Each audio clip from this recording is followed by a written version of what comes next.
వచ్చేసింది ఆది శ్రావణం షాపింగ్ అంతటికి అతిపెద్ద కేజీ సేల్ తో పాటు up to 61% of 1+1 offers, combo offers ఇంకా మరెన్నో. CMR shopping mall. చర్చలో మనతో పాటు బీఆర్ఎస్ నాయకులు కుర్వ విజయ్ కుమార్ గారు జరుగుతున్నారు. విజయ్ గారు నమస్తే. అలాగే మనతో పాటు సీనియర్ రాజకీయ విశ్లేషకులు డాక్టర్ ఎల్చాల దత్తాత్రేయ గారు కూడా జరుగుతున్నారు. దత్తాత్రేయ గారు నమస్తే.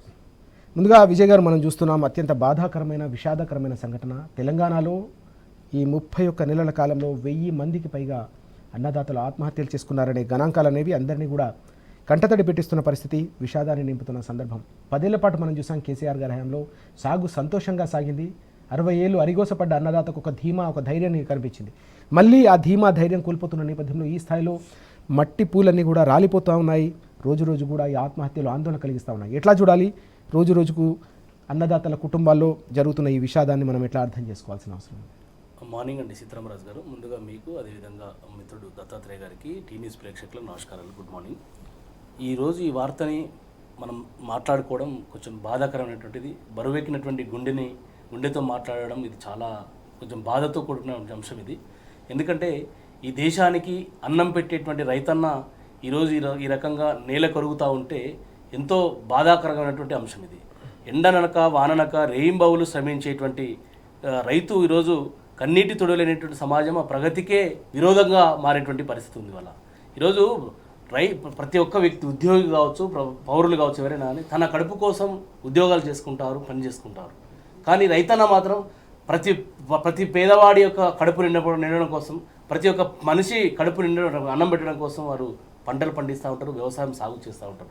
ఈ రకమైనటువంటి తరుణంలో ఈ రకంగా ఈరోజు తెలంగాణ రాష్ట్రంలో కేసీఆర్ గారు సాధించిన తెలంగాణలో ఆత్మహత్యలు చేసుకుంటూ దాదాపుగా 1000 పైచిలుక 31 మాసాలుగా రైతులు ఆత్మహత్య, ఓన్లీ అప్పులతోనే రైతులు ఆత్మహత్య చేసుకుంటూ ఉన్నారంటే ఇది చాలా బాధాకరమైన అంశం. ఇదే కాక దాదాపు వ్యవసాయ శాఖ దగ్గర ఉన్నటువంటి రైతులకు సంబంధించినటువంటి ఆత్మహత్యలు కావచ్చు, వివిధ రకాల కారణాలతో చనిపోయిన లెక్కలు కావచ్చు చూసినట్లయితే వారు రైతు బీమాని ఏదైతే వాళ్ళు క్లెయిమ్ చేస్తూ ఉంటారో దాదాపుగా 69,880 మంది రైతులు మరణించినట్టు వ్యవసాయ శాఖ దగ్గర లెక్కలు చెప్తా ఉన్నాయి. నేను ఇది నా లెక్క కాదు, ఇది వ్యవసాయ శాఖ అగ్రికల్చర్ డిపార్ట్మెంట్ దగ్గర ఉన్నటువంటి లెక్కలు ఇవి. ఎందుకంటే వివిధ కారణాలతో వాళ్ళు రైతు పత్రికల్లో వచ్చినాయి, పోలీస్ స్టేషన్లో రికార్డులు అయినాయి. అదేవిధంగా సామాజిక కార్యకర్తలు కూడా సర్వే కూడా చేసినారు, ఏ గ్రామంలో ఎట్లయినాయని చెప్పేసి ఆ లెక్కలన్నీ కూడా చేసినట్లయితే దాదాపు 69,880 మంది రైతులు ఆత్మహత్య చేసుకున్నటువంటి పరిస్థితి మనకు దాపురించింది తెలంగాణ రాష్ట్రంలో. 2023-24 సంబంధించినటువంటి లెక్కలు చూసుకున్నట్లయితే ఇవాళ 23,932 మంది రైతులు మరణించారు. అదే 24-25లో 25,861 మంది, దాదాపు ఒక సంవత్సరంలోనే 1929 మంది రైతులు ఎక్కువ చనిపోయినట్టు లెక్కలు ఉన్నాయి. 25-26లో ఇప్పటి వరకు 20,087 మంది, ఇట్లా 69,880 మంది చనిపోయినట్టు లెక్కలు చెప్తా ఉన్నాయి. కానీ ఓన్లీ రైతు అప్పుల ద్వారా మాత్రమే ఆత్మహత్యలు చేసుకున్నటువంటి రైతులు 1000 పైచిలుగా ఉన్నట్టు లెక్కలు చెప్తా ఉన్నాయి. అదేవిధంగా రైతు స్వరాజ్య సంబంధించిన వేదిక నుంచి లెక్కలు చేస్తే 625 మంది చనిపోయినట్టు లెక్కలు చెప్తా ఉన్నాయి. ఏది ఏమైనప్పటికీ రేవంత్ రెడ్డి సర్కారులో ఈ రకమైనటువంటి రైతుల యొక్క మరణాలు చూసుకున్నట్లయితే చాలా బాధాకరమైన అంశం. గతంలో మనం చూసుకున్నట్లయితే ఉమ్మడి సమైక్య పాలకుల యొక్క పరిస్థితుల్లో రైతులు చాలా దుభిక్షమైనటువంటి పరిస్థితులు ఎదుర్కొన్నటువంటి ఉమ్మడి రాష్ట్రంలో తెలంగాణ రాష్ట్రం రావడమే ఏకైక పరిష్కారం. ఈ యొక్క రైతుల యొక్క మరణాలు, ఆకలి చావులు, ఈ యొక్క నీరు లేక, ఈ పెట్టుబడి లేక, ఈ రకమైనటువంటి చావులకి పరిష్కారం ఏకైక మార్గం తెలంగాణ రాష్ట్రమే నమ్మినటువంటి నాయకుడు కేసీఆర్ గారు. గతంలో ఉమ్మడి రాష్ట్రంలో సమైక్య పాలకుల కాలంలో కరెంటు లేదండి, కరెంటు ఉన్నటువంటి బోర్లు లేవు, అడుగంటినటువంటి జలాలు, నాణ్యమైనటువంటి విద్యుత్ లేక, కరెంటు లేక రైతులు పంటలు పండించేటువంటి పరిస్థితి లేదు. కరెంటు కోసం రోడ్లు ఎక్కితే పిట్టల్ని కాల్చి చంపినటువంటి దుర్మార్గమైనటువంటి సమైక్య పాలనలో ఇది ఈ రాష్ట్రం తెలంగాణ ప్రాంతం. అది సమైక్య పాలనలో ఓన్లీ తెలంగాణ ప్రాంతంలో మాత్రమే ఆత్మహత్యలు కావచ్చు, కాల్పులు కావచ్చు, కరెంటు లేక కావచ్చు, రకరకాల గోసపడినటువంటి సమాజం అది చూసి తల్లడిల్లినటువంటి నాయకుడు కేసీఆర్ గారు. కాబట్టి ఇవన్నీ ఆకలి కేకలు, మరణాలు, రైతు ఆత్మహత్యలు మానాలంటే, కరెంటు కష్టాలు పోవాలంటే తెలంగాణ రాష్ట్రమే ఏకైక పరిష్కార మార్గమని నమ్మినటువంటి నాయకుడు కేసీఆర్ గారు. అందుకోసమే తెలంగాణని చావు నోట్లో తలపెట్టి సాధించినటువంటి నాయకుడు కేసీఆర్ గారు. తెలంగాణ గతంలో చూసాం, మనం వినేది, మేము చిన్నగా ఉన్నప్పుడు చూసేది, రైతులు తమ యొక్క వ్యవసాయ పంటలు పండించడం కోసం వర్షాల కోసం ఎదురు చూసేవాళ్ళు. వర్షాలు పడకపోతే రకరకాలైనటువంటి పూజలు, వానది వరుడి పూజలు చేసేవాళ్ళు, కప్పలకు పెళ్లిళ్ళు చేసేవాళ్ళు. ఈ రకమైనటువంటి పరిస్థితులు గతంలో ఉండేది, ఉమ్మడి రాష్ట్రంలో ఉండేది. మేము చిన్న ఉన్నప్పుడు మేము చూసాము, కళ్ళతో చూసాము, గ్రామాల్లో జరిగింది. మరి కేసీఆర్ గారు వచ్చిన తర్వాత అవన్నీ ఏం జరగలేదు. అప్పుడు రైతులు తమ పంట పండించడం కోసం బోర్లు వేస్తే ఉన్న బోర్లు కూడా అడుగంటిపోయినటువంటి పరిస్థితి. ఒక బోరుకి ఒక బోరు, అట్లా దాదాపు ఒక్కొక్క రైతు 15, 20, 30 బోర్లు వేసి దాదాపుగా రైతులు అప్పుల్లో పుట్టి, అప్పుల్లో పెరిగి, అప్పుల్లోనే మరణించేటువంటి పరిస్థితి గతంలో ఉండేది. కానీ ఇవన్నిటికీ పరిష్కారం తెలంగాణను నమ్మిన నాయకుడు కేసీఆర్ గారు. తెలంగాణ వచ్చిన తర్వాత ఒక రైతు నాయకుడే ముఖ్యమంత్రి అయితే రైతుల కళ్ళల్లో ఆనందం చూడడం కోసం కేసీఆర్ గారు తీసుకున్నటువంటి ఈ దేశంలోనే ఎవ్వరు తీసుకోలేని సాహసోపేతమైన నిర్ణయాలు తీసుకొని ఒక విప్లవాత్మకమైనటువంటి ఒక రైతు భరోసా, రైతు బంధు పథకాన్ని పెట్టుబడి సాయంగా తీసుకొచ్చినటువంటి నాయకుడు కేసీఆర్ గారు. దాదాపుగా 11 సీజన్లలో 72,000 కోట్ల రూపాయలని నగదును రైతుల ఖాతాలో నేరుగా వేసినటువంటి నాయకుడు కేసీఆర్ గారు అండి.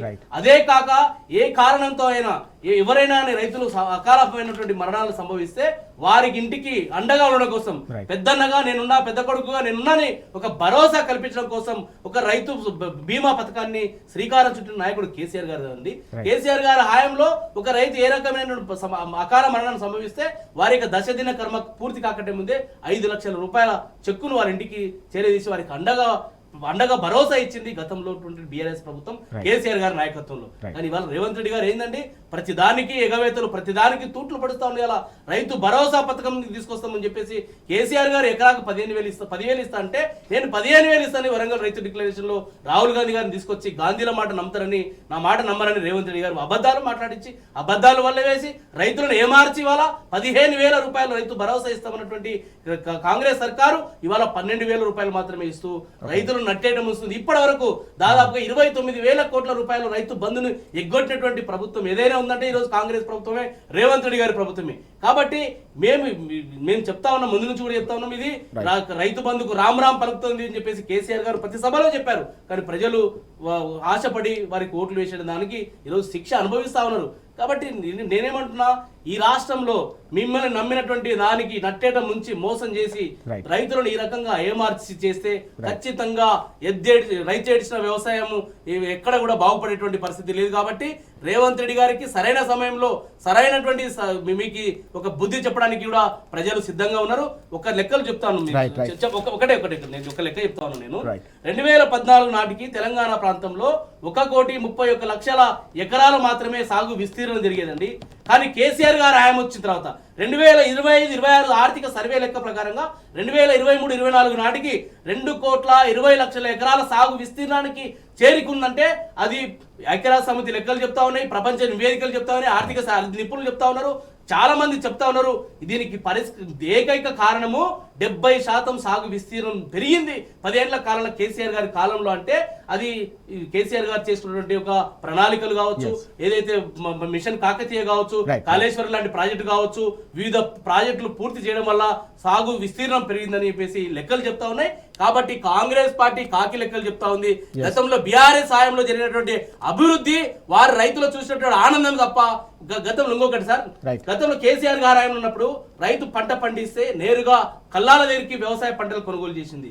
రైతు యూరియా ఎవరైనా ఆటో కార్మికుడికి ఫోన్ చేసి చెప్తే ఆటో నిండగా యూరియా బస్తాలు ఎరువులు వచ్చేది, రైతు పెట్టుబడి సాయం అందేది, అన్ని రకాల రైతులకు ప్రయోజనం జరిగేది. కానీ ప్రభుత్వం వచ్చిన తర్వాత రైతు బంధు ఎగరగొట్టింది, రైతు బోనస్ ఎగరగొట్టింది, సన్నాలకు వడ్లు సన్నా వడ్లకు బోనస్ ఇస్తామన్నటువంటి 2,000 రూపాయలు ఎగరగొట్టిన ఇప్పటి వరకు మొత్తం కూడా ఎగవేతల ప్రభుత్వంగా ఈ ప్రభుత్వం చిత్రీకరించబడతా ఉంది. మనం చూస్తా ఉన్నాం కేసీఆర్ గారి హయాంలో రైతుకు రక్షణగా అనేక సంక్షేమ పథకాల సమాహారం కొనసాగింది. అయితే కాంగ్రెస్ అధికారంలోకి వచ్చిన తర్వాత ఆ పథకాలకు అన్ని తూట్లు పొడుస్తూ ఉన్నారు. కాంగ్రెస్ పాలనలో అన్నదాత అనాథగా మారింది కాబట్టి మృత్యు ఘోష తెలంగాణ వ్యాప్తంగా అన్నదాతల కుటుంబాల్లో ఈ రకంగా మారుమోగుతుందనే ఆందోళన వ్యక్తం చేస్తూ ఉన్నారు విజయ్ గారు. మనం చూస్తున్నాం 1000 మందికి పైగా అన్నదాతలు ఆత్మహత్య చేసుకోవడం అనేది అత్యంత బాధాకరం, అత్యంత విషాదకరం అని ఆవేదన వ్యక్తం చేస్తున్న అంశం కూడా మనకు కనిపిస్తుంది. Welcome back. దత్తాత్రేయ గారు, చాలా కీలకమైన అంశం, బాధాకరమైన అంశం మనం చూస్తున్నాం. 1000 మందికి పైగా అన్నదాతలు దాదాపు 31 నెలల కాంగ్రెస్ పాలనలో మృత్యువాత పడ్డారు, ఆత్మహత్య చేసుకున్నారు, బలవన్మరణాలకు పాల్పడ్డారు, వారి కుటుంబాలన్నీ కూడా అనాథగా మారాయనే అంశాన్ని మనం చూస్తూ ఉన్నాం. ఎట్లా చూడాలి? దాదాపు స్వతంత్ర భారత చరిత్రలో జై కిసాన్ అనేది కేవలం నినాదంగా ఉన్న సందర్భాలు మనం చూసాం. ఆ నినాదాన్ని విధానంగా మార్చి 10 ఏళ్ల పాటు సాగును సంతోషంగా ముందుకు తీసుకెళ్లారు కేసీఆర్ గారు. కాంగ్రెస్ అధికారంలోకి వచ్చిన తర్వాత మరోసారి సమైక్య రాష్ట్రం నాటి సకల దరిద్రాలన్నీ కూడా అన్నదాతను వెంటాడుతున్నాయనే బాధాకరమైన అంశాన్ని మనం ఎట్లా చూడాలి? గుడ్ మార్నింగ్ రాజు గారు, మీకు ప్యానల్లో ఉన్నటువంటి మిత్రులు కుర్వ విజయ్ కుమార్ గారికి, టీన్యూస్ ప్రేక్షకులకు, యాజమాన్యానికి. తెలంగాణ రాష్ట్రంలో వ్యవసాయం అంటే 60 ఏళ్ల తెలంగాణ ఏ విధంగానైతే అడుగడుగున గోసబడ్డదో, మోసపోయిందో, ఉమ్మడి పాలకుల చేతుల్లో విలవిలలాడిందో, కరువు కష్టాలను కళ్ళారా చూసిందో, ఆత్మహత్యల తెలంగాణగా విలసిల్లిందో, తెలంగాణ రాష్ట్రం అంటేనే చావుల తెలంగాణగా పేరుగాంచిందో, అవన్నిటికీ చర్మగర గీతం పాడాలంటే ఖచ్చితంగా తెలంగాణ రాష్ట్రాన్ని సాధించి తీరాలనేటువంటి దృఢ సంకల్పంతో ఉద్యమ నాయకులు కేసీఆర్ గారి నాయకత్వంలో తెలంగాణ రాష్ట్రాన్ని సాధించుకోవడం జరిగింది. సాధించుకున్న తెలంగాణలో చాలామంది సమైక్యాంధ్ర పాలకులు తెలంగాణ రాష్ట్రం వస్తే కరెంటు కష్టాలు వస్తాయి, నీటి కష్టాలు వస్తాయి, ఆ యుద్ధాలు జరుగుతాయి అని చెప్పేసి తెలంగాణ ప్రజలను భయభ్రాంతులకు గురి చేసే ప్రయత్నం చేశారు. వీటన్నింటికీ నా పరిపాలనతో, నా సంస్కరణతో తెలంగాణ రాష్ట్ర ప్రజల జీవితాల్లో మార్పులు తీసుకురావడంతోనే నేను చమరగీతం పాడుతాన నాయకుడు కంకణం కట్టుకుని ఒక యజ్ఞంలాగా తెలంగాణ రాష్ట్రంలో వ్యవసాయానికి ఒక పెద్ద ఎత్తున తెలంగాణ రాష్ట్రంలో ఈ దేశ చరిత్రలో ఏ నాయకుడు తీసుకొని సంస్కరణలు ఇవాళ తెలంగాణ రాష్ట్రంలో కేసీఆర్ గారి నాయకత్వంలో తీసుకోవడం జరిగింది. రైతులంటే కేవలం పంట పండించే వాళ్ళు మాత్రమే కాదు, రైతులు సంతోషంగా ఉంటేనే రాష్ట్రం సంతోషంగా ఉంటుంది. రైతు కంట కన్నీరు రాకూడదు అనేటువంటి ఉద్దేశంతో రైతు సంక్షేమానికి నాంది పలికినటువంటి కేసీఆర్ గారు దేశంలో ఇవాళ రైతు బంధుకు నాంది పలికారు. దేశంలో ఏ రాష్ట్రంలో లేదు రాజుగారు, తెలంగాణ రాష్ట్రం మాత్రమే ప్రత్యేకమైనటువంటిది రైతు బంధు పథకానికి. ఆ పథకాన్ని కాపీ కొట్టినటువంటి పశ్చిమ బెంగాల్ రాష్ట్రంలో మమతా బెనర్జీ గారు కావచ్చు, ఈ దేశ ప్రధానే స్వయంగా చెప్పిండ్రు కేసీఆర్ గారు ప్రవేశపెట్టినటువంటి రైతు బంధు దేశానికి ఆదర్శం అని చెప్పేసి వాళ్ళు కూడా PM కిసాన్ యోజన పథకం కింద వాళ్ళు కూడా తీసుకొచ్చి వాళ్ళ రైతులకు రైతు భరోసా నిధులు ఇచ్చేటువంటి ప్రయత్నం చేస్తూ ఉన్నారు. సో ఇట్లా రైతుల కోసం పనిచేసినటువంటి కేసీఆర్ గారు ఏ నోళ్ళు అయితే తెలంగాణ రాష్ట్రంలో ఉన్నటువంటి పాలకులపైన లేకపోతే ప్రజలపైన దుమ్మెత్తి పోసినరో ఆ నోళ్ళన్నిటికీ ఒకటే ప్లాస్టర్ వేసినట్టుగా మనం సమాధానం చెప్పాలంటే ఖచ్చితంగా రైతులకు సంబంధించినటువంటి ప్రాజెక్టుల నిర్మాణం కావచ్చు శరవేగంగా పూర్తి చేయాలి. ఆదిలాబాదులో చెనాకా కోరాట ప్రాజెక్టు నుంచి మొదలుకుంటే అల్లంపూర్లో ఉన్నటువంటి RDX వరకు ఏ ప్రాజెక్టునైనా కూడా శరవేగంగా పూర్తి చేసి రైతుల పొలాల్లోకి నీళ్లు పంపించాలనేటువంటి ఉద్దేశంతో ఇవాళ కేసీఆర్ గారి ప్రభుత్వం రైతులకు సంతోషాన్ని నింపింది. వ్యవసాయానికి 24/7 నాణ్యమైనటువంటి విద్యుత్నిచ్చినటువంటి ఏకైక రాష్ట్రం నా తెలంగాణ రాష్ట్రం. ఇట్లా రైతుల విషయంలో రైతు ఒకవేళ చనిపోతే కుటుంబం వీధిన పడకూడదని చెప్పేసి రైతు కుటుంబానికి 5 లక్షల రూపాయల రైతు బీమా ఇచ్చినటువంటి ఏకైక ప్రభుత్వం ఇవాళ కేసీఆర్ ప్రభుత్వం. సో ఇవన్నీ చూసుకున్న తర్వాత 9.5 సంవత్సరాలలో వ్యవసాయంలో తెలంగాణ రాష్ట్రం ముందుకు తీసుకెళ్ళింది, పంట దిగుబడిలో ముందుకు తీసుకెళ్ళింది, 24/7 నాణ్యమైన విద్యుత్ ఇవ్వడంలో తెలంగాణ ముందు నిలబడింది, హరితహారంలో తెలంగాణ ముందు నిలబడింది. ఏవైతే బోర్లు ఎండిపోయి నీళ్లు లేకుండా ఉన్నాయో చెరువు పూడికల తీత వల్ల మిషన్ కాకతీయ వల్ల చెరువు పూడికలు తీయడం వల్ల ఇవాళ గ్రామాల్లో నీరు రానటువంటి బోర్లను కూడా మళ్ళీ నీళ్ళని పైకి పోసినటువంటి పరిస్థితి మనం చూసినాం. ఇట్లా మిషన్ భగీరథ, మిషన్ కాకతీయ, లేకపోతే రైతులకు ఇచ్చినటువంటి ప్రాజెక్టులు కావచ్చు, ఇచ్చినటువంటి సబ్సిడీలు కావచ్చు, వాళ్ళకి ఇచ్చినటువంటి పెట్టుబడి సహాయం కావచ్చు, ఇట్లా ఏది చూసినా కూడా రైతు సెంట్రిక్గా చేసి రైతు ఆత్మహత్యలను నివారించిన తెలంగాణ రాష్ట్రం ముందు వరుసలో నిలబడ్డది. ఇవాళ ఎందుకు ఈ పరిస్థితులు వచ్చినాయి? తెలంగాణ రాష్ట్రంలో కేవలం 30 నెలల్లో దాదాపుగా 60,000 పైచలకు రైతులు ఆత్మహత్యలు చేసుకునే పరిస్థితి ఎందుకు దాపురించింది? ఇవాళ రైతులను ఎందుకు ఇవాళ రేవంత్ రెడ్డి ప్రభుత్వం ఇంత నిర్లక్ష్యం చేస్తూ ఉంది అంటే రైతు వేదికలకు సంబంధించినటువంటి నాయకులు, రైతు నాయకులు అందరూ కూడా, రైతు సంఘాల నాయకులు ఇవాళ వ్యాసాలు రాస్తూ ఉన్నారు, వేల సంఖ్యలో వ్యాసాలు రాస్తూ ఉన్నారు. ఇవాళ నిన్న కన్నెగంటి రవికుమార్ గారు రాసినటువంటి వ్యాసంలో తెలంగాణ రాష్ట్రంలో కాంగ్రెస్ పార్టీ అధికారంలోకి వస్తే వరంగల్ డిక్లరేషన్ ప్రకటించింది రైతుల కోసం. ఆ డిక్లరేషన్లో ఏమని చెప్పిందండి? రైతులకు మేము 15,000 రూపాయలు ఇస్తాము, కౌలు రైతులకు 15,000 ఇస్తాము, అట్లాగే రైతు కూలీలకు కూడా 12,000 ఇస్తామన్నారు. ఈ స్కీమ్లో ఏ ఒక్కటి కూడా అమలు చేయకుండా ప్రతి దాంట్లో రైతులకు కొర్రీలు విధిస్తూ రైతులను నిల్వెత్తున మోసం చేస్తూ ఇవాళ రైతు ద్రోహిగా ఇవాళ రేవంత్ రెడ్డి ప్రభుత్వం మిగిలిపోయింది.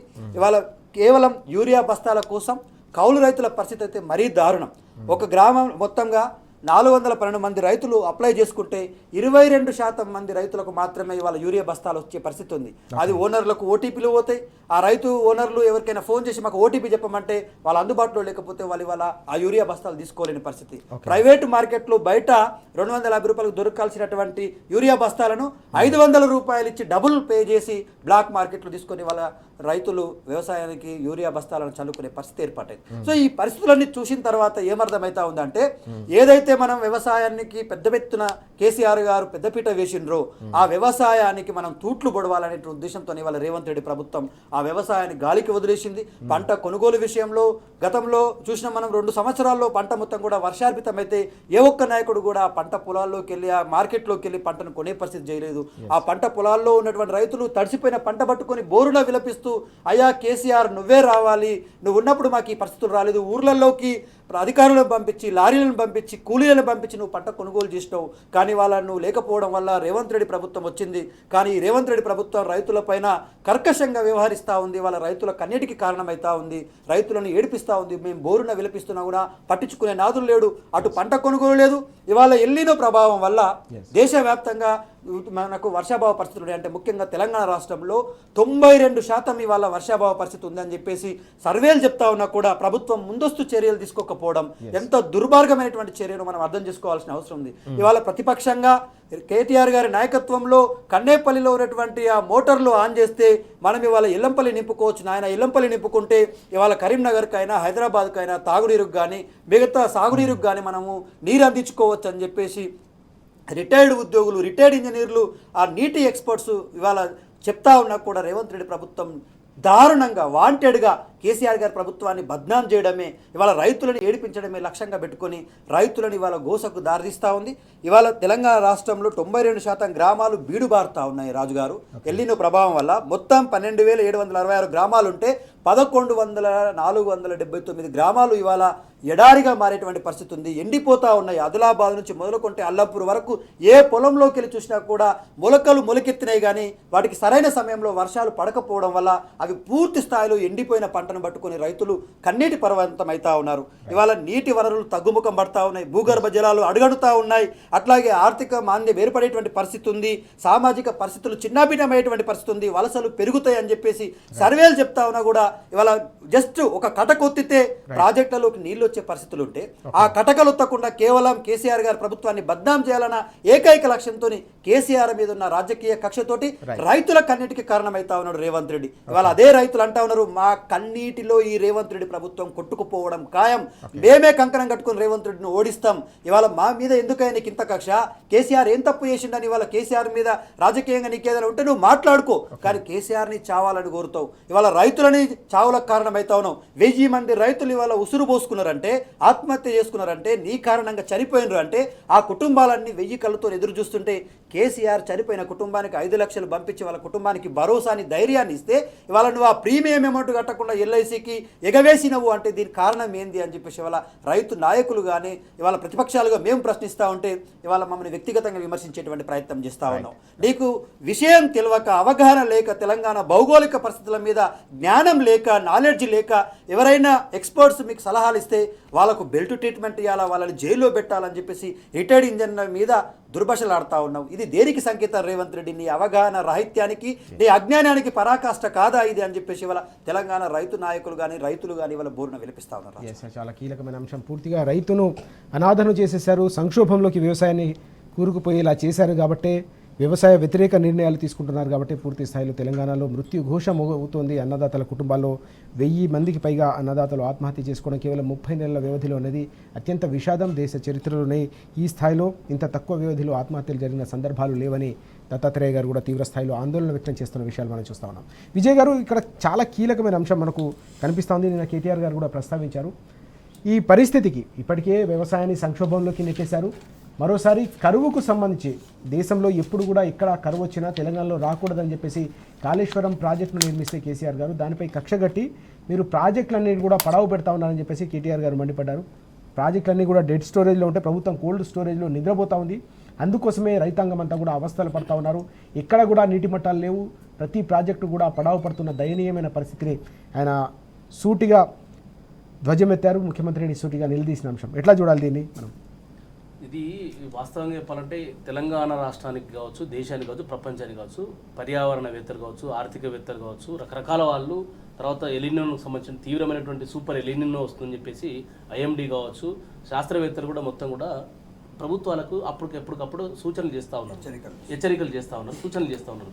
దీని నుంచి ముప్పు నుంచి బారిన నుంచి పడకుండా కాపాడుకోవాల్సిన బాధ్యత ప్రభుత్వాల మీద ఉందని చెప్పేసి శాస్త్రవేత్తలు హెచ్చరికలు చేస్తుంటే కూడా ఈ ప్రభుత్వానికి చెవిలో కనీసం కూడా ఇంత కూడా ఎక్కినటువంటి పాపాన్ని లేదు. కాబట్టి ఇలాంటి తీవ్రమైనటువంటి దుర్భిక్షమైనటువంటి వాతావరణం ఏర్పడినప్పుడు తెలంగాణను ఆదుకునేటువంటి ఏకైక బాహుబలి లాంటి ప్రాజెక్ట్ ఏదైతే ఉందో అది కాళేశ్వరం ప్రాజెక్టు. అది కన్నేపల్లి నుంచి పంపులు ఆన్ చేస్తే ఇప్పుడున్నటువంటి ఉన్నపలంగా ఆన్ చేస్తే ఎల్లంపల్లికి వచ్చి ఎల్లంపల్లి ద్వారా మిడ్మానేరు కావచ్చు, ఎస్ఆర్ఎస్పి కావచ్చు, కొండపోచమ్మ కావచ్చు, రంగనాయక సాగర్ కావచ్చు, మలనా సాగర్ కావచ్చు, అన్ని రిజర్వాయర్లని నిండుకుండలాగా ఏర్పాటు చేసుకొని తెలంగాణ సమాజానికి, తెలంగాణ రైతాంగానికి, ప్రజలకు సాగునీరు అందించడానికి అవకాశం ఉంటుందని చెప్పేసి కేసీఆర్ గారు దూరదృష్టి 100 సంవత్సరాల ముందు చూపుతో వారు నిర్మించినటువంటి ప్రాజెక్ట్ని దాన్ని కాళేశ్వరం ప్రాజెక్ట్ని కూలేశ్వరంగా ఒక పడావు పెట్టినటువంటి ప్రాజెక్టుగా ప్రపంచానికి చిత్రీకరించేటువంటి కుట్ర చేస్తుండు రేవంత్ రెడ్డి గారు. ఇది కాదు, కన్నేపల్లిలో పంపులు ఆన్ చేస్తే నీళ్లు వస్తాయి అని చెప్పేసి మా పార్టీ గౌరవ వర్కింగ్ ప్రెసిడెంట్ కేటీఆర్ గారు ఈ నెల 5వ తారీఖు రోజున చెలో కన్నేపల్లి అని చెప్పేసి కన్నేపల్లి పంపులను విజిట్ చేసి ప్రభుత్వానికి ఒక సూచన చేసిండు, హెచ్చరిక చేసిండు. మీరు కానీ ఈ సూపర్ ఎల్ఈడీ వస్తూ ఉంది, మీరు ఇప్పుడు ఈ పంపులు ఆన్ చేయకపోతే తెలంగాణ రాబోయే రోజుల్లో ఘోరమైన పరిస్థితులు ఎదుర్కొంటుందని చెప్పేసి చెప్పినటువంటి నాయకుడు కేటీఆర్ గారు. ఈ ప్రభుత్వం పెడచెవున పెట్టకుండా ఆ విషయాన్ని కూడా ఏం లెక్క చేయకుండా ఈరోజు చూడండి, గతంలో కేసీఆర్ గారు హయాంలో ఉన్నప్పుడు ఏ రిజర్వాయర్ చూసినా, ఏ పంపులు చూసినా, ఏ ప్రాజెక్టులు చూసినా నిండు కుండల్లా జలకల్లా పారినటువంటి పరిస్థితి ఉండేది. కానీ రేవంత్ రెడ్డి లాంటి ఒక దుర్మార్గుడు, మూర్ఖుడు ముఖ్యమంత్రి కావడం వల్ల కానీ దానికి వాతావరణాన్ని కూడా వరుణదేవుడు కూడా కరుణించేటువంటి పరిస్థితి లేదు. మన గతంలో 2014 కంటే ముందు కూడా ఈ రకమైనటువంటి ఎండలు, వర్షాలు రాక చాలా ఇబ్బందులు పడేటువంటి పరిస్థితి. కానీ కేసీఆర్ గారి 10 ఏళ్ల పాలనలో వరుణదేవుడు కూడా చాలా చక్కగా చూసుకున్నాడు. కేసీఆర్ గారు లాంటి ఒక మంచి మనసున్న నాయకుడు కేసీఆర్ రైతు పక్షపాతి కాబట్టి వరుణదేవుడు కూడా కరుణించాడు. కానీ దుర్మార్గమైనటువంటి కాంగ్రెస్ పాలనలో, రేవంత్ రెడ్డి పాలనలో ఆనాటి రోజులు తెస్తా అంటే ఆనాటి రోజుల్లో ఎడారి రోజులు తీసుకొచ్చాడు రేవంత్ రెడ్డి గారు. చూడండి, ఏ ప్రాజెక్టులు చూసినా కూడా క్రికెట్లు ఆడుతూ ఉన్నారు, కబడ్డీ ఆడుతూ ఉన్నారు, రిజర్వాయర్లలో వెళ్ళి నెర్రలు వారినటువంటి బీడు భూముల్లాగా తయారైపోయినాయి. వాళ్ళ ప్రాజెక్టులు నెర్రలు వారినటువంటి చరిత్ర 10 సంవత్సరాలు ఎప్పుడు చూడలేదు. గతంలో ఉమ్మడి పాలనలో చూసాం, మళ్ళీ ఇప్పుడు కాంగ్రెస్ పాలన చూస్తా ఉన్నాం. కాబట్టి ఈరోజు ప్రతి ప్రాజెక్టు, ప్రతి రిజర్వాయర్లు డెడ్ స్టోరేజ్ కి వచ్చేసిపోయినాయి. ఈరోజు అడుగంటినటువంటి భూగర్భ జలాలు అయితా ఉన్నాయి. దీనికి పరిష్కార మార్గం, ఏకైక మార్గం కన్నేపల్లి పంపులు ఆన్ చేయమని చెప్పేసి కేటీఆర్ గారు హెచ్చరిక చేస్తే, కేటీఆర్ గారిది, కేసీఆర్ గారిది, హరీష్ రావు గారిది కోసి రక్తం పారిస్తే పంటలకు నీళ్లు పారుతాయని చెప్పేసి మాట్లాడే ఒక అజ్ఞానమైనటువంటి వ్యక్తి ఎవరున్నారంటే రేవంత్ రెడ్డి గారు. ఒకసారి మీకు ఈ ప్రాజెక్ట్ లెక్కలు చెప్తాను చూడండి. మీరు చూడండి, ఉమ్మడి రాష్ట్రంలో నిర్మించినటువంటి జూరా ఏదైతే శ్రీశైలము, నాగార్జున సాగర్ తప్ప మిగతా ప్రాజెక్టులకు సంబంధించి జూరాలలో 9.66 టీఎంసీల నీటి సామర్థ్యం నిల్వలు ఉంటే ఈ రోజు ఈ క్షణము 5 టీఎంసీలు కూడా లేవండి. అక్కడ దాదాపు అడుగట్టిపోయినటువంటి జలాలు. సింగూరు జలాలకు సంబంధించి సింగూరు రిజర్వాయర్ది 29.9 టీఎంసీల నిల్వ సామర్థ్యం ఉంటే 4.55 టీఎంసీలు ఈ రోజు నిల్వలు ఈ రోజు లెక్కల ప్రకారంగా.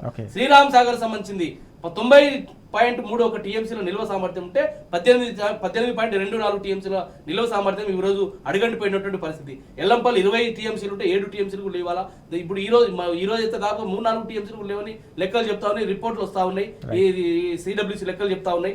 అదేవిధంగా మిడ్ మానేరు 25 టీఎంసీలు ఉంటే 8 టీఎంసీలు లేవు. లోయర్ మానేరు 24 టీఎంసీలు ఉంటే 5 టీఎంసీలు కూడా లేవు. శ్రీశైలంలో 215 టీఎంసీల సామర్థ్యం ఉంటే 40 టీఎంసీలు కూడా లేవు ఇవాళ.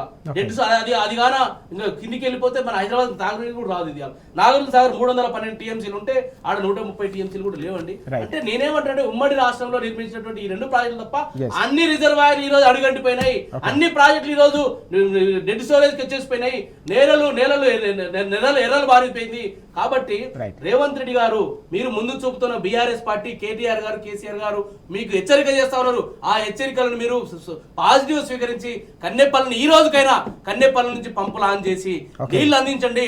లేని పక్షంలో ఈ ప్రభుత్వంపై ఈ రాష్ట్రంలో ఉన్నటువంటి రైతాంగం కన్నెర చేసి ఈ యొక్క రైతులని మోసం చేస్తున్నటువంటి ప్రభుత్వం పారాలు తోలే వరకు శ్రీలంకలో ఏ రకమైన పరిస్థితులు వస్తున్నాయి, ఆ రకమైనటువంటి పరిస్థితులు బంగ్లాదేశ్ లో ఏ రకమైన పరిస్థితులు వచ్చినాయో ఆ రకంగా ఈ ప్రభుత్వాన్ని బెడ్రూమ్ లో బాత్రూమ్ లో జాక్కుంటే కూడా లాక్కొచ్చి రోడ్ల మీద గుంజి గుంజి కొట్టే రోజులు వస్తాయి. ఈ ప్రభుత్వం ఇకనైనా మేలుకోవాలి. కేసీఆర్ గారు, కేటీఆర్ గారు ఇచ్చేటువంటి యొక్క సూచనలు అనుకోండి, హెచ్చరికలు అనుకోండి, ఏమైనా అనుకోండి, ఆ యొక్క మాటలని మీరు పాటించి కన్నెపల్లిని పంపులు ఆన్ చేసి నీళ్లు ఇవ్వాల్సిందిగా బీఆర్ఎస్ పార్టీ తరఫున డిమాండ్ చేస్తున్నాం. లేని పక్షంలో ఈ రైతుల ఉసురుతో కొట్టుకుపోవడం ఖాయమీ ప్రభుత్వం అని ఈ సందర్భంగా తెలియజేస్తా ఉన్నాం. మనం చూస్తా ఉన్నాం, కాలం తెచ్చిన కరువు కాదు ఇది, కాంగ్రెస్ తెచ్చిన కరువు. కాళేశ్వరంపై కక్ష కట్టడంతో వచ్చిన కరువు, కన్నేపల్లి పంప్ హౌస్ను వాడుకోకపోవడంతో వచ్చిన కరువు అని చెప్పేసి విజయ్ గారు చాలా స్పష్టంగా చెప్తున్న విషయాలు మనం చూస్తున్నాం. ప్రాజెక్టులన్నీ కూడా డెడ్ స్టోరేజ్లో ఉంటే ప్రభుత్వం కోల్డ్ స్టోరేజ్లో నిద్రపోతోందని చెప్పేసి నిన్న కేటీఆర్ గారు తీవ్ర స్థాయిలో ధ్వజమెత్తిన అంశం అనేది ఇవాళ తెలంగాణ వ్యాప్తంగా రైతాంగంలో పెద్ద ఎత్తున చర్చకు దారితీస్తున్న పరిస్థితి కూడా మనకు కనిపిస్తుంది. నిండు కుండలా ఉన్న సందర్భం ఈరోజు ఖాళీ కుండల్లా దర్శనమిస్తున్న దయనీయమైన పరిస్థితి కనిపిస్తూ ఉంది. రోజు రోజు కూడా అడుగంటిపోతూ ఉన్నాయి జలాశయాలన్నీ కూడా, చెరువులన్నీ కూడా వట్టిపోతున్న పరిస్థితి. ఈ క్రమంలోనే నిన్న కేటీఆర్ గారు సూటిగా ఈ అంశాన్ని ప్రస్తావిస్తూ ముఖ్యమంత్రిపై ధ్వజమెత్తిన సందర్భం. ప్రాజెక్టులన్నీ కూడా కోల్డ్ స్టోరేజ్లో, డెడ్ స్టోరేజ్లో ఉన్నాయి. ప్రభుత్వం కోల్డ్ స్టోరేజ్లో నిద్రపోతుందా, ఏం చేస్తుంది ప్రభుత్వం అని నిలదీసిన అంశం. కన్నెపల్లి వద్ద ప్రవాహాలు చూపిస్తూ ఉన్నాం. ప్రాణహిత అక్కడ ప్రవాహం ఎలా కొనసాగుతుందో చాలా పూర్తి స్థాయిలో దాన్ని వాడుకోవచ్చని రిటైర్డ్ ఇంజనీర్లు కూడా సూచనలు ఇస్తూ ఉంటే ఎందుకు వాటిని చెవిన పెడతా ఉన్నారని చెప్పేసి కేటీఆర్ గారు లేవనెత్తిన ఈ కీలకమైన అంశాన్ని, ఈ విషయాన్ని మనం ఎట్లా చూడాలి? రాజు గారు, కేసీఆర్ గారి ప్రభుత్వంలో అధికారులు చెప్పేటువంటి సలహాలు కానీ, ఇప్పుడు కొంతమంది కొన్ని సందర్భాలలో, కొన్ని అంశాలలో, కొన్ని వ్యవస్థలలో ఎక్స్పర్ట్స్గా ఉంటారు. ప్రాజెక్టుల నీటిని ఏ విధంగా స్టోర్ చేయాలి, ఏ సమయంలో స్టోర్ చేయాలి, ఎప్పుడు వరద వస్తుంది, ఆ వరద వచ్చేటువంటి రోజులు ఎన్ని రోజులు ఉంటుంది, ఎన్ని రోజులు వరద కొనసాగుతుంది, వీటన్నింటిపైన పూర్తిగా అవగాహన ఉన్నటువంటి ఇంజనీర్స్ కావచ్చు, రిటైర్డ్ ఇంజనీర్స్ కావచ్చు, గత ప్రభుత్వానికి పలానా సమయంలో మీరు మోటార్లు ఆన్ చేయండి అంటే అదే సమయంలో ఆన్ చేసి పూర్తి స్థాయిలో ప్రాజెక్టులు అన్నింటి కూడా నిండు కుండలాగా మనం నింపుకున్న పరిస్థితి మనం చూసినాం. ఎండాకాలం వస్తే సైతం గ్రామీణ ప్రాంతాల్లోకి వెళ్తే మత్తడి దునికిన సందర్భాలు మనం చూసినాం కేసీఆర్ గారి ప్రభుత్వంలో. ఇవాళ రేవంత్ రెడ్డి గారికి కూడా అదే అధికారులు అదే సలహాలు ఇస్తూ ఉంటే అధికారుల సలహాలను పెడచెవిన పెడుతూ ఇవాళ ప్రాజెక్టులన్నీ ఎండబెడతా ఉన్నారు. ఇవాళ ప్రభుత్వ రంగ సంస్థలలో ముఖ్యంగా ఈ ఎల్నినో ప్రభావం వల్ల తెలంగాణ రాష్ట్రంలో ఉన్నటువంటి 11,479 గ్రామాలలో అత్యంత తీవ్రమైనటువంటి ప్రభావం ఉన్నటువంటి గ్రామాలు 892 అని చెప్పేసి హెచ్చరిస్తూ ఉన్నారు. 29 జిల్లాల్లో పూర్తి స్థాయిలో వాళ్ళు సర్వేలు నిర్వహిస్తే 892 గ్రామాల్లో రాజుగారు పూర్తి స్థాయిలో పంటలన్నీ కూడా ఎండిపోయినాయి ఎల్నినో ప్రభావం వల్ల. దాదాపుగా 7,932 గ్రామాల్లో తీవ్రమైనటువంటి ప్రభావం. ఈ 892 గ్రామాల్లో అత్యంత తీవ్రం కాబట్టి దీంట్లో తీవ్రమైన ప్రభావం 2,998 గ్రామాల్లో ఒక మోస్తారుగా ఈ యొక్క ప్రభావం అనేటువంటి పరిస్థితి ఉందని చెప్తా ఉన్నారు. దీనివల్ల జరిగే ప్రభావం ఎట్లా ఉండబోతుంది, భవిష్యత్తు తెలంగాణ మన కళ్ళ ముందర కనిపిస్తూ ఉందని చెప్పేసి బాధపడతా ఉన్నారు రాజుగారు, కేసీఆర్ గారు కానీ, కేటీఆర్ గారు కానీ, హరీష్ రావు గారు కానీ. తపనంతా ఒకటే, నా తెలంగాణ 9.5 సంవత్సరాలు కరువు లేని తెలంగాణగా, కష్టాలు లేని తెలంగాణగా, ఇబ్బందులు లేని తెలంగాణగా, రైతుల కళ్ళల్లో సంతోషాన్ని చూసిన తెలంగాణగా మనం చూసినాము. ఇవాళ ఎందుకు ఈ కష్టాలు వస్తూ ఉన్నాయి, భూముల విలువ ఎందుకు పడిపోతూ ఉంది, గ్రామీణ ప్రాంతాల్లో సైతం భూముల విలువలు పెరిగి రైతులు సంతోషంగా కూతురు పెళ్ళున్నా, కొడుకు పెళ్ళున్నా, అవసరాలకు ఇవాళ ఒక అరెకరం భూమి అమ్ముకున్నా కూడా సంతోషంగా వాళ్ళ కుటుంబం ఆనందంగా ఉన్న పరిస్థితులు మనం చూసినాం. ఇవాళ రేవంత్ రెడ్డి రావడమే 60% వర్షాధారం ఉంది ఆయన అని చెప్తే 40% గ్రామాలు ఇవాళ ఎండిపోయేటువంటి పరిస్థితి ఉంది రాజుగారు. చెరువులు ఎండిపోతా ఉన్నాయి, కుట్టలు ఎండిపోతా ఉన్నాయి, నదులలో ప్రవహించేటువంటి నీటి దారాలు ఎండిపోతా ఉన్నాయి. ఇవాళ ఆ భయం అనేటువంటి దాని విషయంలోనే ప్రతిపక్షాలుగా ఉన్నటువంటి నాయకులుగా, ప్రజలతో బాధ్యత ఉన్నటువంటి నాయకులుగా ఇవాళ కేటీఆర్ గారు ఏమంటా ఉన్నారు, అయ్యా ప్రాజెక్టులు నింపండి నాయన, ప్రాజెక్టులు నింపితే ఒక ఎల్లంపల్లి నింపితేనే మనం ఇవాళ ఎల్లంపల్లి అనేటువంటిది తెలంగాణ రాష్ట్రానికి ఒక వాటర్ జంక్షన్. అది ఇవాళ మనకు రైల్వే ఏ విధంగా అయితే కాజీపేట రైల్వే జంక్షను, ఇవాళ నీటి కోసం అనేటువంటిది ఎల్లంపల్లి ఒక నీటి జంక్షన్ కాబట్టి ఆ నీటి జంక్షన్ అయినటువంటి ఎల్లంపల్లిని నింపితే ఇవాళ హైదరాబాద్ వరకు మనం మల్లన్న సాగర్ని నింపుకోవచ్చు. మల్లన్న సాగర్ నింపుకుంటే అటు పరిశ్రమలకు నీళ్ళు వస్తాయి, ఇటు వ్యవసాయ ఆధారమైనటువంటి పంటలకు నీళ్ళు వస్తాయి, అట్లాగే తాగునీటికి కూడా వస్తాయి అని చెప్పారు. ఇవి ఒకవేళ నింపకపోతే రాజుగారు జరిగే ప్రభావం ఎట్లా ఉంటుందంటే చెరువులు ఎండిపోతాయి, కుట్టలు ఎండిపోతాయి, వాగులు ఎండిపోతాయి, ఇవాళ బోర్లలో ఉన్నటువంటి బావులు అడుగంటిపోతాయి, తాగునీటి సమస్యలు ప్రారంభమైతే సాగునీటి కొరత ఏర్పడుతుంది, పశువులకు మేత దొరకదు, పాల ఉత్పత్తి తగ్గిపోతుంది, ఆరోగ్యపరమైనటువంటి సమస్యలు ఏర్పాటవుతాయి, వ్యవసాయ కూలీల వలసలు ప్రారంభమవుతాయి, పెట్టుబడి వ్యాయం లేక రైతుల ఆత్మహత్యలు పెరుగుతాయి. ఇవాళ రైతుల ఆందోళనలు ఆల్రెడీ గ్రామీణ ప్రాంతాల్లో ప్రారంభమైనాయి రాజు గారు. ఇవాళ దాని పరిణామం వల్లనే గల రేవంత్ రెడ్డి పుణ్యమాని ఇవాళ తెలంగాణ రాష్ట్రంలో 1000 మంది రైతులు ఉసురు తీసుకున్నారు కదా. ఈ చనిపోయినటువంటి రైతులకు కారణం ఎవడు? రేవంత్ రెడ్డి కాదా? ఇవాళ కాంగ్రెస్ ప్రభుత్వం కాదా అని చెప్పేసి ఇవాళ గ్రామీణ ప్రాంతాల్లో రైతులందరూ కూడా బాధపడుతూ ఆవేదనతో ఇవాళ వాళ్ళ కుటుంబాలు ఎదురు చూస్తా ఉన్నాయి. ఏమైంది తెలంగాణ రాష్ట్రానికి? ఇంత అద్భుతంగా 9.5 సంవత్సరాల్లో అన్ని రంగాల్లో అద్భుతంగా ఉన్న తెలంగాణ ఇవాళ ఎందుకు ఇవాళ 30 నెలల్లోనే ఇంత దిగజారింది అంటే ఇవాళ నాయకుడికి, పాలించే నాయకుడికి తెలంగాణ రాష్ట్రం మీద చిత్తశుద్ధి లేకపోతే, ఇవాళ తెలంగాణలో ఉన్నటువంటి భౌగోళిక పరిస్థితుల మీద అవగాహన లేకపోతే. రాజుగారు, నేను శ్రీధర్రావు దేశపాండే గారితో ఉమ్మడి ఆదిలాబాద్ జిల్లాలో కొన్ని ప్రాజెక్టులు పర్యవేక్షించారు. ఇవాళ ఆయన చెప్పిండు, ఇవాళ అక్కడ ఉన్నటువంటి సాత్నాల ప్రాజెక్టు కానీ, చినాక కోరట ప్రాజెక్టు కానీ, ఇవాళ కొమరం భీం ప్రాజెక్టు కానీ ఇవాళ అవి ఎదురు చూస్తూ ఉన్నాయి. ఇవాళ ఇవన్నీ మనం వదులుకుంటే, ఎస్ఆర్ఎస్పీ నుంచి వదులుకుంటే కాకతీయ కెనాల్ ద్వారా స్వర్ణలో నుంచి ఆ నీళ్ళు వస్తాయని చెప్పేసి ఇవాళ ఆ ప్రాంతంలో ఉన్న రైతులందరూ ఎదురు చూస్తూ ఉన్నారు. ఇవాళ ఆ ప్రాజెక్టులన్నీ పడావు ప్రాజెక్టు లాగా మిగిలిపోయినాయి. ఇవాళ అవి ఎక్కిరిస్తూ ఉన్నాయి నాయన అని చెప్తా ఉంటే, ఇవాళ యథేచ్ఛగా 90,000 క్యూసెక్కుల గోదావరి నీళ్లు ఆంధ్రకు తరలిపోతా ఉంటే అక్కడ ఉన్నటువంటి వాళ్ళు పోతే అవన్నీ కూడా ప్రాజెక్ట్ లాంచ్ చేసుకుని 24 మోటార్లు లాంచ్ చేసుకుని గోదావరి ప్రాంతంలో ఉన్నటువంటి ప్రాంతాలకే కాకుండా కృష్ణా డెల్టా ప్రాంతానికి గోదావరి నీళ్లను తరలిస్తా ఉంటే నీ కళ్ళకు కనిపిస్తలేదా రేవంత్ రెడ్డి? తెలంగాణలో ఉన్నటువంటి బేసిన్ ప్రాంత ప్రజలకు వాళ్ళ అవసరాలు తీరడానికి నీళ్లను ఒడిసి పట్టుకోవాల్సినటువంటి ప్రభుత్వం ఇవాళ యథేచ్ఛగా నీళ్లను వదిలేస్తే, అక్కడ ఉన్నటువంటి చంద్రబాబు నాయుడు ప్రభుత్వం ఇవాళ గోదావరి ప్రాంతం సస్యశ్యామలంగా ప్రాజెక్టులు నింపుకొని అవి నీళ్ళని ఇవాళ గోదావరి ఏతరైనటువంటి కృష్ణా ప్రాంతానికి, కృష్ణా డెల్టా కూడా తరలిస్తా ఉన్నారు. ఇవి నీ కళ్ళకు కనిపిస్తలేవా? ఈ విషయాన్నే రిటైర్డ్ ఇంజనీర్లు కానీ మిగతా నీటిలో ఉన్నటువంటి అనుభవజ్ఞులు చెప్తా ఉంటే వాళ్ళపైన చిల్లర మల్లర మాటలు మాట్లాడుతూ ఉన్నాం. ప్రతిపక్ష నాయకులు నీకు సలహాలు సూచనలు ఇచ్చి నిన్ను హెచ్చరిస్తూ ఉంటే వాళ్ళ రక్తం కళ్ళ చూడాలంటా ఉన్నావు, వాళ్ళ రక్తాన్ని పొలాలలో చల్లితే పంటలు పడతాయి అంటా ఉన్నావు. ఇది నీ అవగాహన రాహిత్యానికి ఇవాళ పోయే కాలం దగ్గర పడ్డోడు ఇట్లానే మాట్లాడతారని చెప్పేసి పెద్ద మనుషులు అనుభవంతో చెప్తారు రాజు గారు. వాళ్ళ రేవంత్ రెడ్డి ప్రభుత్వానికి పోయే కాలం దగ్గర పడ్డది, ప్రజల తిరుగుబాటు ప్రారంభమైంది. నిరుద్యోగులు ఇవాళ సంతోషంగా లేరు, వాళ్ళ వృద్ధులు వికలాంగులు సంతోషంగా లేరు, ఇవాళ మహిళలు సంతోషంగా లేరు. ముఖ్యంగా ప్రధానం ఇవాళ ఈ రాష్ట్రానికి అన్నం పెట్టే రైతన్న సంతోషంగా లేడు. రైతన్న ఆత్మహత్యలతో, రైతన్న కరువు కష్టాలతో, రైతన్న నీటి ఎద్దడితో, రైతన్న ఆకలి కేకలతో ఇవాళ రైతన్న ఏడుస్తా ఉన్నాడు.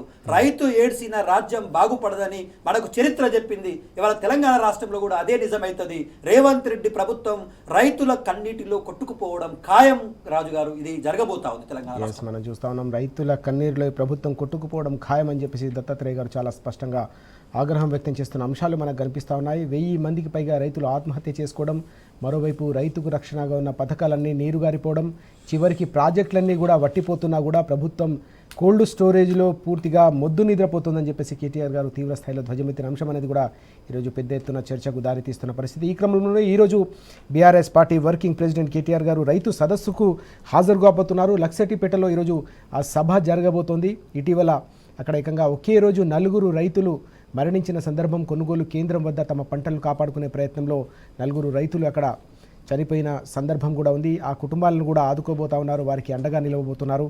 ఈ క్రమంలో ఈరోజు జరగబోతున్న రైతు సదస్సు అనేది కూడా అందరి దృష్టిని ఆకర్షిస్తున్న అంశం కూడా మనకు ప్రధానంగా కనిపిస్తూ ఉంది. రైతుల ఆందోళనతో దేశ రాజధాని అట్టుడికిన సందర్భం, చలికే వణుకు పుట్టించేలాగా 3 నల్ల చట్టాలకు వ్యతిరేకంగా రైతాంగం అంతా కూడా ఢిల్లీలో కదం తొక్కిన సందర్భం మనం చూసాం. ఆ ఉద్యమం ప్రపంచం దృష్టిని ఆకర్షించిన పరిస్థితి. నిన్న మరోసారి నిరుద్యోగులు ఈసారి ఏకంగా తమ నిరసనను హోరెత్తించిన సందర్భం కనిపించింది. చలో సంసద్ పేరిట నిన్న దేశ రాజధాని ఢిల్లీలో పెద్ద ఎత్తున నిరుద్యోగ యువత, దేశంలోని యువత అంతా కూడా తమ ఆకాంక్షలను నీరుగారుస్తూ ఉన్నారు, తమ భవిష్యత్తును అంధకారంలోకి నెడతా ఉన్నారనే ఆందోళన, ఆవేదనతో వారంతా కూడా తమ నిరసనను హోరెత్తించిన పరిస్థితి మనకు కనిపించింది. ఆ అంశానికి సంబంధించిన విషయాలు కూడా మనం చూస్తున్నాం. ఇదే అంశం పైన వాస్తవానికి జెన్జీలో రోజు రోజుకు పెరిగిపోతున్న అసహనం కావచ్చు, ఆందోళన కావచ్చు, దానిపై దాదాపు 10 నెలల క్రితం బీఆర్ఎస్ వర్కింగ్ ప్రెసిడెంట్ కేటీఆర్ గారు చాలా కీలకమైన వ్యాఖ్య చేశారు. ఈ వర్గాలకు సంబంధించి నిరుద్యోగ యువత కావచ్చు, జెన్జీల్లో పెరుగుతున్న ఆక్రోశం ఏదైతే ఉందో దీన్ని తప్పకుండా పూర్తి స్థాయిలో పరిగణలోకి తీసుకోవాల్సిన అవసరం కనిపిస్తుంది. వారికి సంబంధించిన అవకాశాలను మనం మెరుగుపరచాల్సిన అవసరం ఉంది. లేకపోతే రానున్న రోజుల్లో తప్పకుండా నిరసనలు మరింతగా హోరెత్తుతాయని ఆయన చెప్పిన అంశాలు అనేవి ఈరోజు ప్రతి ఒక్కరిని కూడా ఆ దృష్టిని ఆకర్షిస్తున్న అంశం. ఆ రోజు ఏమన్నారో కేటీఆర్ గారు ఒకసారి మనం చూద్దాం. In Nepal recently, was nothing but suppression of democracy, was suppression of the voice of Gen Z. Initially, even the media mob, when the Gen Z was protesting, they said they're protesting internet disruptions. But eventually, what were they protesting? They were protesting for their future. You're saying a Nepal-like scenario can happen in India? If governments continue to fail them, if governments continue to fail the aspirations of people of India, why not? Yes. Do the people here agree that we could have something like this happening in India? Well, you never know. Come on, Gen Z, let's be heard. कितने लोगों को लगता है यहाँ पे होगा Gen Z? Nepal जैसा? Well, let's see. हुक्मरानी से, हाँ भेदभाव से, हाँ पक्षवाद से, हम लेके रहेंगे। हुक्मरानी से, हाँ भेदभाव से, हाँ पक्षवाद से, हम लेके रहेंगे। हुक्मरानी से, हाँ भेदभाव से, हाँ पक्षवाद से, हम लेके रहेंगे। हुक्मरानी से, हाँ भेदभाव से। ఎస్ మనం చూస్తా ఉన్నాం విజయ్ గారు చాలా కీలకమైన అంశం కేటీఆర్ గారు దాదాపు 10 నెలల క్రితం చాలా స్పష్టంగా చెప్పారు యువత జెన్జీల్లో రోజు రోజు కూడా తీవ్ర స్థాయిలో వారి భవిష్యత్తుకు సంబంధించి ఆందోళన పెరుగుతూ ఉంది వారి ఆకాంక్షలు నెరవేర్చడంలో ప్రభుత్వాలు విఫలమవుతూ ఉన్నాయి తప్పకుండా వాటిని నెరవేర్చాల్సిన బాధ్యత ఉంది లేకపోతే రానున్న రోజుల్లో ఇది తీవ్ర రూపం దాల్చే అవకాశం ఉంది నిరసనలు అని చెప్పేసి ఆయన ఏదైతే చెప్పారో నిన్న అది వాస్తవ రూపం దాల్చిన సందర్భాన్ని మనం దేశ రాజధానిలో చూసాం వేల సంఖ్యలో నిన్న చలో సంసద్కు పిలుపునిచ్చారు యువతంతా కూడా అక్కడ కదం తొక్కిన సందర్భం ఎట్లా చూడాలి ఈ పరిణామ క్రమాన్ని యువతలో అలాగే నిరుద్యోగులు పెరిగిపోతున్న ఆగ్రహావేశాలను మనం ఎట్లా అర్థం చేసుకోవాలి 2014లో అధికారంలోకి వచ్చినప్పటి నుంచి భారతీయ జనతా పార్టీ నేతృత్వంలో కేంద్రంలో అధికారంలో దాదాపు 12 సంవత్సరాల నుంచి ఆ పార్టీ అధికారంలో ఉన్నది అదే కాకుండా బీజేపీ పాలిత రాష్ట్రాల్లో కూడా చాలా రాష్ట్రాల్లో ఈ యొక్క పరీక్షల యొక్క పేపర్ల లీకేజీలు మనం కొంచెం విశ్లేషణ చేసినట్లయితే దాదాపుగా 150 పైచిలకు ప్రభుత్వ పరీక్షలు కావచ్చు ఏదైతే ఎగ్జామినేషన్ ఉద్యోగాలకు సంబంధించి కావచ్చు లేదా పోటీ పరీక్షల యొక్క పేపర్లు కావచ్చు 150 పైచిలకు పేపర్లు లీక్ అయినటువంటి పరిస్థితి ఈ దేశంలో దాపురించింది the great prime minister Narendra Modi గారి నాయకత్వంలో అని చెప్పడానికి చాలా కొంచెం సిగ్గు అనిపిస్తూ ఉంది ఇది నరేంద్ర మోదీ గారు చెప్తా ఉంటారు అసలు ఆయన ఈ దేశంలోని ప్రపంచంలోనే మెచ్చిన నాయకుడు లేడని చెప్తా ఉంటారు ఆయన ఏది అవినీతి లేని సమాజం గురించి ఆయన పాటుపడుతామని చెప్పేసి అంటారు కానీ మరి నరేంద్ర మోడీ గారి నేతృత్వంలో ప్రభుత్వాలు నడుస్తూ ఉన్నాయి మరి ఎందుకు ఇన్ని పరీక్షల యొక్క పేపర్లు లీక్ అవుతూ ఉన్నాయి దానికి సమాధానం చెప్పాల్సినటువంటి బాధ్యత ఈ కేంద్ర ప్రభుత్వం మీద ఉంది బీజేపీ పార్టీ మీద ఉన్నది చూడండి సీతారామరాజు గారు నీట్ యూజీ కావచ్చు నీట్ పీజీ కావచ్చు అనేక దఫాలుగా లీకేజ్ అయినటువంటి పరిస్థితి ఈ యొక్క అకాడమిక్ 2026-27 అకాడమిక్ ఇయర్ కి సంబంధించినటువంటి ఎంట్రన్స్ ఎగ్జామ్ పేపర్ ని కూడా మొన్న ఒక 2 నెలల కిందట లీకేజ్ అయితే దాదాపు 23 లక్షల అభ్యర్థులు నిరాశకు గురైనారు చాలా మంది ఆత్మహత్యలు చేసుకున్నారు మంచి మెరిటోరియల్ స్టూడెంట్స్ కూడా ఈరోజు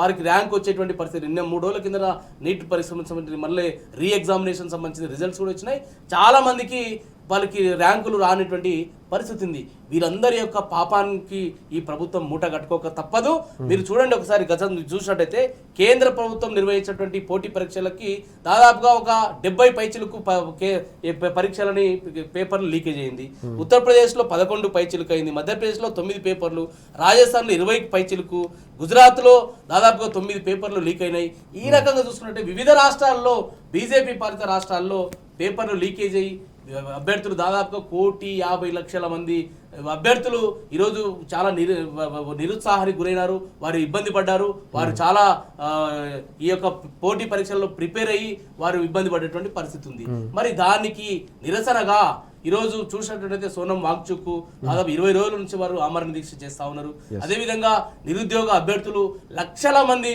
నిరుద్యోగ అభ్యర్థులు దేశ రాజధానికి చేరుకొని చలో సంసద్ అని చెప్పేసి ఒక ఏదైతే కార్యక్రమం పిలిపించారో ఆ కార్యక్రమంలో నిన్న చూసినట్లయితే ఎంత ఏది బాష్పవాయు గోళాలు ప్రయోగించారు లాఠీ చార్జెస్ చేశారు పాశవికంగా దాడి చేసి హింసించి 100 మంది నిరుద్యోగ అభ్యర్థులను ఈరోజు జైల్లో పెట్టేటువంటి పరిస్థితి ఉంది చాలా మందికి నెత్తులు పరిగిపోయినాయి కాళ్ళు విరిగినాయి ఇంకా ఎంత మంది పొట్టన పెట్టుకుంటుంది ప్రభుత్వం బీజేపీ ప్రభుత్వము కాబట్టి ఇది దేశానికి మంచిది కాదు జంజీ యువత తిరుగుబాటు చేస్తే మోడీ ఎక్కడ దాటుకున్నా గానీ వదిలిపెట్టదు ఇట్లా బతికిన గతే మోడీకి కూడా పడుతుంది ఖచ్చితంగా ఈ యొక్క నిరుద్యోగ అభ్యర్థుల యొక్క వారి యొక్క మనోభావాలను దెబ్బతీసే విధంగా ఈ ప్రభుత్వం నడుస్తూ ఉంది కాబట్టి ఖచ్చితంగా బీజేపీకి నిరుద్యోగుల పక్షాన జెన్జీ కర్రుగాల్చి వాత పెట్టక తప్పదు.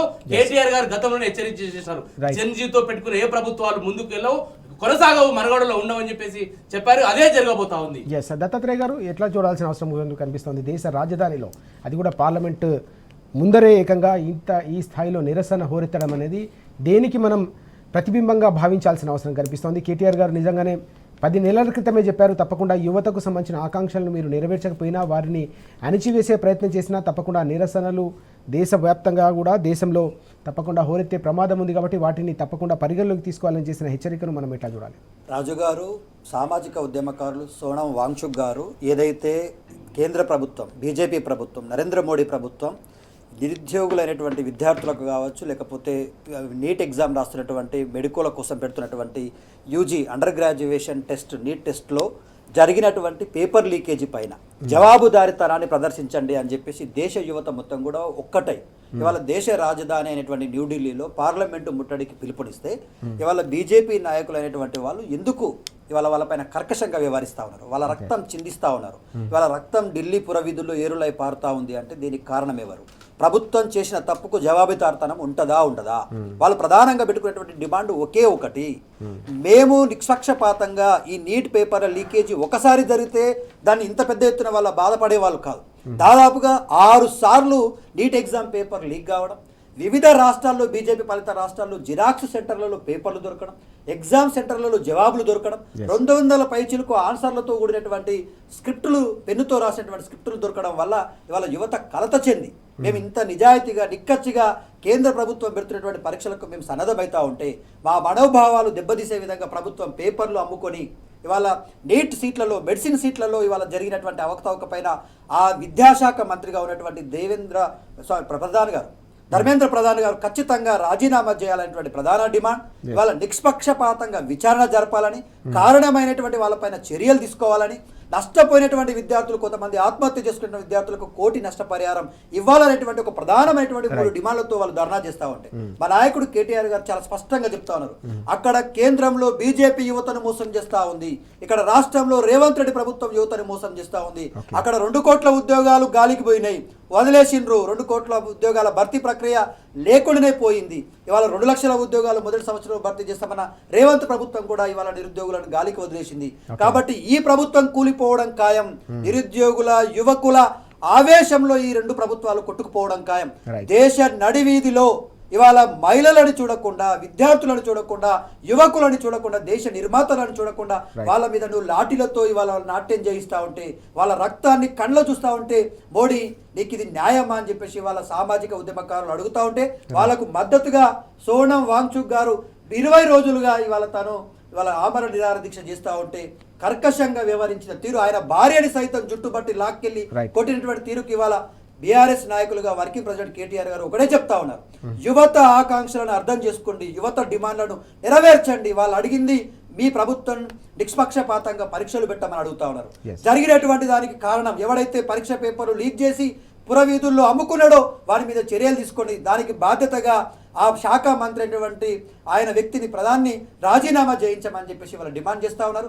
అవి చేయకపోతే ఖచ్చితంగా ఇవాళ రైతులు మోడీ గారి ప్రభుత్వం మీద ఈ రోజు కూడా ఏవైతే అమెరికాతోని డీల్ చేసుకున్నదో దానికి వ్యతిరేకంగా ఇవాళ ఢిల్లీ పురవీధిలో రైతుల నిరసన జరగబోతా ఉంది, నిరుద్యోగుల నిరసన ఒకవైపు కొనసాగుతూనే ఉంది. ఈ 2 వర్గాలు ఇవాళ ఇటు రాష్ట్రంలో అదే స్థాయి కొనసాగుతుంది, ఇటు రైతుల నిరసనలు కొనసాగుతూ ఉన్నాయి, అటు నిరుద్యోగుల నిరసనలు కొనసాగుతున్నాయి, కేంద్ర ప్రభుత్వం అధీనంలో ఢిల్లీలో కూడా అదే కొనసాగుతూ ఉంది. ఇవాళ ఈ 2 వర్గాలు ఏ ప్రభుత్వాల మీదనైతే వ్యతిరేక పోరాటాలు చేస్తాయో ఆ ప్రభుత్వాలు కూలిపోయినటువంటి సందర్భాలు మనం కోకొరలుగా చూసినాం. రాజు గారు, ఇవాళ ఇది జరగబోతా ఉంది. తెలంగాణ రాష్ట్రంలో రేవంత్ రెడ్డి ప్రభుత్వం కూలిపోవడం ఖాయం, కేంద్రంలో మోడీ ప్రభుత్వం ఖతం కావడం ఖాయం అనేటువంటిది యువత హెచ్చరిస్తా ఉంది, ఇవాళ రైతులు హెచ్చరిస్తా ఉన్నారు. కాబట్టి ఇది జరగబోతా. చాలా కీలకమైన అంశాలన్నీ కూడా మనం చర్చలో చూస్తా ఉన్నాం. మరోవైపు తెలంగాణ రాష్ట్రంలో రైతులు అలాగే నిరుద్యోగ యువతి యువకులు ఏ రకంగా అయితే ఆందోళనలో ఉన్నారో దేశ స్థాయిలో, దేశ రాజధానిలో కూడా అదే పరిస్థితి నెలకొందనే అంశాన్ని కూడా ప్రస్తావిస్తున్న పరిస్థితి కనిపిస్తోంది. నిరుద్యోగులు, యువతకు సంబంధించిన ఆకాంక్షలు నెరవేర్చకపోతే ప్రభుత్వాలు తప్పకుండా కుప్పకూలడం ఖాయమనే హెచ్చరిక కూడా వస్తూ ఉంది.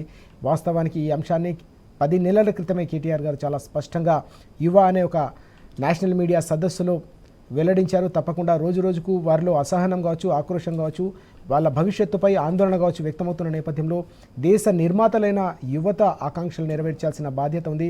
ప్రణాళికల రూపకల్పనలో కావచ్చు, దేశానికి సంబంధించి పాలసీల రూపకల్పనలో కూడా వారికి పెద్దపీట వేయాల్సిన అవసరం ఉందనే అంశాన్ని రైతాంగానికి అలాగే యువతకు సంబంధించిన భవిష్యత్తుకు బాటలు వేయాల్సిన ప్రాధాన్యతను ఆయన ఆనాడే చెప్పారు. ఆ ప్రణాళికల రూపకల్పనలో ఇటు రాష్ట్రం అటు కేంద్ర ప్రభుత్వాలు రెండు విఫలమైన నేపథ్యంలోనే ఈ నిరసనలు కావచ్చు, ఆందోళనలు రోజు రోజు కూడా తీవ్ర రూపం దాలుస్తున్నాయనే అంశం ఈరోజు ప్రధానంగా చర్చకు వస్తున్న పరిస్థితి మనకు కనిపిస్తోంది. Thank you very much Vijay గారు, అలాగే డాక్టర్ దత్తాత్రేయ గారు చర్చలో పాల్గొన్నందుకు థ్యాంక్ యూ సో మచ్. ఇది ఇవాళ వార్తలు వాస్తవాలు. నమస్తే.